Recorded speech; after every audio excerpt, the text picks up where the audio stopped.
তখন একটা কথা বলছিলাম না, তারপরে আমি পচিতে চলে গেলাম, তারপরে বলা হলো না। কি বলছিলি? ওই যে আমি যখন জগৎবাড়ি পড়ানো হয়ে গেছিল লাস্ট পিরিয়ডে, তখন 3 জন খেলা করছিল, ওই যে লাস্ট বেঞ্চে গিয়ে বলছিলাম না, একজন কি করেছে বলতো, মানে ওই যে বললাম না যে এখানে সোজা গিয়ে এরকম করতে বলেছিল একজন, ওটা করতে গিয়ে 2 জন কথা ছিল, তারপরে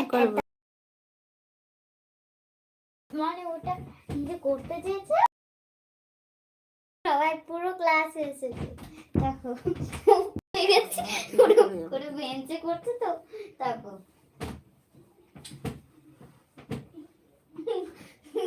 আমার তো খুব হাসি পাচ্ছে। তুই পড়ে যাবি, করবি, করছে দুষ্টুমি করছে খালি। দেখো না, এটা সত্যি হয়েছে ওখানে, তুই পড়ে যাবি দেখবি। দেখো একটা পা, সরি এরকম করে শুয়ে পড়েছে, একটা বেঞ্চের এখানে পড়ে গেছে, আর এখানে তুই একটা লাইক দিয়েছে, থ্যাংক ইউ আছে। তারপর সবাই বলছে যে